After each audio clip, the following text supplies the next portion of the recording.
press, either by email or by hard copy. We have copies there, and I will also be giving you a couple of books to look at so you can know about my antecedents. Chairman, sir.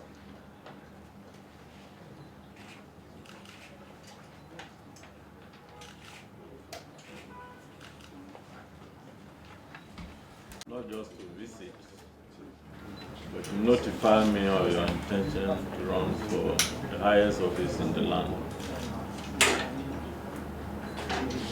The party welcomes all candidates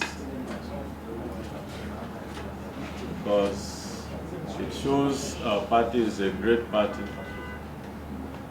and that is why people like you have not only joined the party, but want to contribute your services to the country.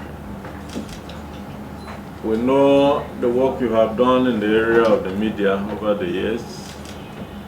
You are certainly a respected media personality in Nigeria.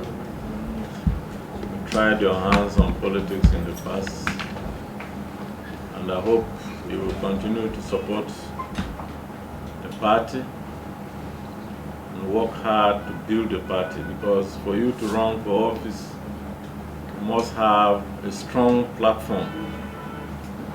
So the first responsibility I would charge you to do is to work hard to build the party, a united party, a strong party, and a focused party with which you can go into battle with. All right. Dr. Iyorchia Ayu in his office, and my mission here is to present him with a letter of my decision to run the presidential race. As you are probably aware, I was a contestant in 2011 on the platform of National Conscience Party. Today, I'm a member of PDP, a very, very proud one at it, because PDP is the only leading opposition political party in Nigeria today and one of the biggest in Africa. I'll quickly read the letter. It's not a very lengthy letter, if you permit me, and we will make copies available to you by email and any other means you may require. My great chairman, thanks for giving me the opportunity to present this epoch-making letter at very short notice. I sent him a message yesterday and immediately gave me this appointment.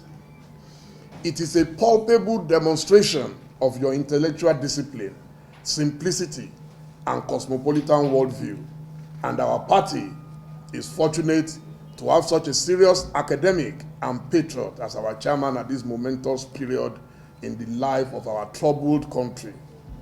May God help you to lead us from glory to glory. In the last few days, there have been widespread speculations about my presidential bid for a second time. I've been greatly humbled by the excitement already generated, which reminds me of how it was 29 years ago when your good friend and my own adopted father, Chief Moshood Abiola, threw his heart in the ring.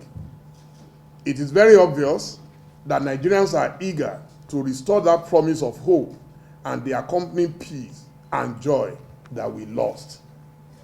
The time has come for full reconciliation and forgiveness and a closure of our ugly past. Nigeria urgently requires a reset and a total redirection. With this letter, sir, I wish to humbly put the speculations to rest by coming to you with every sense of purpose and responsibility. After due consultations with my family, friends, and some stakeholders, I've arrived at the decision to contest the 2023 presidential election on the platform of our great party, PDP. If selected as the party's candidate, I hasten to add that this is my personal decision. I was not forced by anyone. to do it, although I have received advice, encouragement, and support from diverse quarters since I started my consultations. I therefore offer myself to the PDP as the best aspirant to turn the fortunes of our esteemed party and our well-endowed country around. In this regard, and with a deep sense of humility and profound respect, I urge the party not to consider picking its candidate based on the usual considerations which had spectacularly failed our country in the past. The mood of the teeming youth, and indeed every patriotic Nigerian who will need to come out en masse to vote for our party, aligns with this view. It is for this reason that I invite our great party, PDP, to accept that it must search for a veritable flag bearer with the requisite leadership and visionary qualities that Nigerians now earnestly yearn for. I am convinced that the time has come to seriously challenge and dislodge those politicians who have held our country to ransom by kidnapping, hijacking, and destroying the future of our younger generation and generations yet unborn. I am better prepared now than at any time of my first foray into the fray in 2011, and I'm fully ready and certainly capable for the onerous tasks and responsibilities ahead. I wish to place on record my firm promise and commitment not to be harassed, bullied, or intimidated by anyone who feels he or she can buy the whole of Nigeria with loads of cash fraudulently and illegally filched and taken from the Nigerian people. I am proud to follow in the best traditions of my heroic mentor, Chief Moshood Abiola, who had wanted to banish poverty in our land, but was disastrously disallowed from achieving this laudable objective. Nigeria has paid a heavy price and penalty in the last 29 years and suffered untold agony and indignity as a result of that tragic misadventure. Nigeria deserves much better than where we are now. And my appeal to fellow Nigerians, and in particular to members of the press, is that we should collectively rescue our dear country from the suffocating claws of slave masters, overlords, and tyrants. I vociferously and vehemently reject any suggestion that Nigeria should continue to tread this dangerous path. The die is cast, and we must regain and take back our country. I fully and unequivocally commit and dedicate myself to this cause. So help me God. Thank you for listening to me. Questions?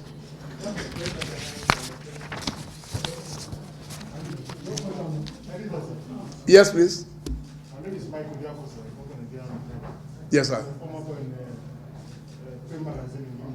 Many years ago. Thank you. It's good to see election. Nobody is going to hand it over to you on a platter. The reason they had a consensus was because everybody agreed that the chairmanship candidacy of Dr. Iyorchia Ayu was the best for the party at that time. So I'm sure it's also possible that when that time comes, the party will come together, because all of us would have gone around and would have been able to demonstrate to the people our capacity. And I'm very sure that I'm very ready. You don't wake up and say, I want to be president of Nigeria. It's a very big country. So you have to look at people's antecedents, where they are coming from. There is nobody at present, and I'm very certain about this with every sense of modesty. There is no candidate that will be better than me. My name is Friday. I'm a reporter with Channel TV. When you said the party PDP should not follow the previous considerations in the choice of who represent them in the election, what exactly do you mean? Are you saying, for instance, that the party should not consider zoning because that has been part of the previous consideration? I haven't said anything about zoning. The party elders will decide how it should go, whether zoning or not zoning. The mood in the country today, as far as I know, is that power should come to the south. If you look at it, President Obasanjo left in 2007, and then you had Alhaji Umaru Musa Yar'Adua, who died, and then Dr. Goodluck Jonathan was able to come in And since then, we've now had Buhari, and by the grace of God, we will have him for 8 years in 2023. So, naturally, and the country is in total disarray. You have people agitating in the southeast, you have people agitating in the southwest, even in the middle belt. Everyone is agitating. So, I believe power should come to the south so that we can douse the tension. That's what, and if you, I will give you a copy of the letter. If you read my letter, you will see that I'm for reconciliation. The problem with Nigeria is that we lost that hope in 1993, and we have suffered for it. By next year, it will be 30 years. In some countries, a 35-year-old man has just become president. And in 30 years, we are still groping in total darkness, in the wilderness. For how long can we continue? What I meant by that is that usually what you hear in political parties is that you want to go and pick a governor or a former minister or a former senator. I said no, they should look beyond. If you want to play Brazil in the game of football, if you play Brazilian style, you will lose. The APC is not going to be an easy party because one, they are already in power. Two, they have a former military general in power who does not seem to care about anything. They are ready to damn any consequence. We've seen it in Osun, we've seen it in the, we've seen it elsewhere. So you then need someone that they cannot bully. You need a party who can cut across party lines. You need a party who can ignite a passion in the youths of Nigeria. I've worked with the youths most of my life. Today, entertainment is one of our biggest exports, almost bigger than oil. So if you talk of all the top artists who are making us proud globally, there were people who had at one time or the other come under my mentorship. So if you are looking at stricto sensu, hardcore politician, it will be very difficult to find one who will be able to drive out the youths on the street. And don't forget, I'll give the example of my state, Edo State, that when Godwin Obaseki was running for the second term, the reason we were able to win Edo was the passion from the youth who were ready to die, that if you rig in this place, we are going nowhere. So if you have a colorless, a colorful person because it's a big name, or if the youth feel the person is too old, you might be running a risk. So that is the subliminal message in my letter. Thank you.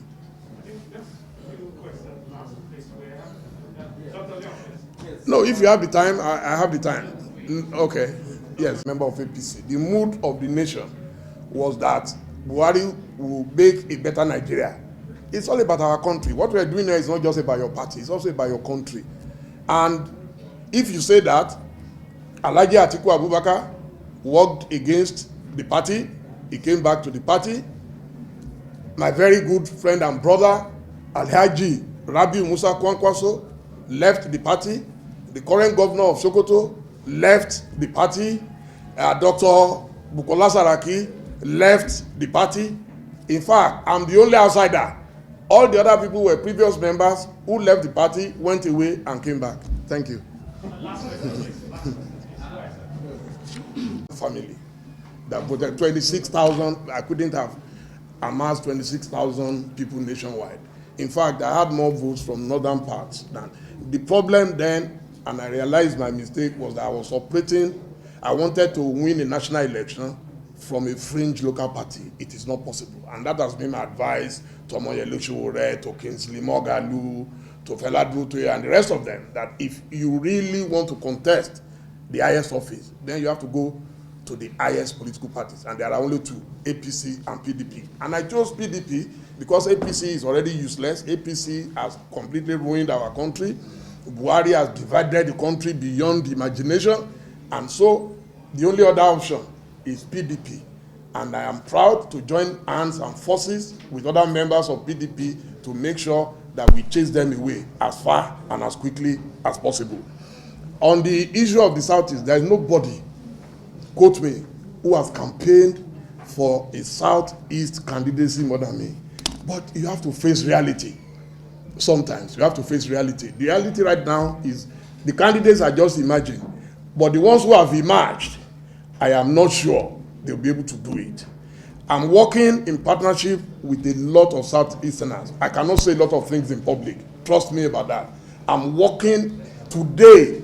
If you ask an average Southerner to choose between what I have done for the Southeast and what some governors have done, you will be shocked. And I will send you very, very serious information on this and evidence of how close I am to the Southeast. Today, I am the only one who is from South-South. I'm from Edo State. I'm from Yere, Onwani East Local Government.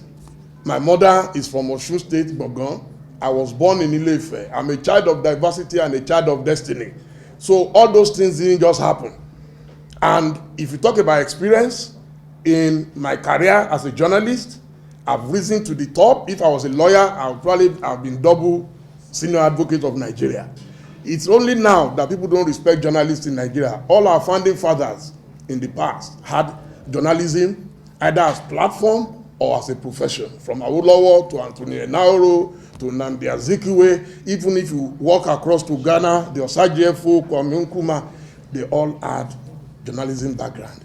And we are the ones who understand the problems. I hope someone can get us some books. I have some books here. You need to go through some of my books so you will see the work we have done. Because we criticize everybody, so we know what makes a bad government and what makes a good government. Thank you. I think we're done. Thank you so much. Thanks for checking out Symphony on YouTube. Please be sure to subscribe and like our videos for updates.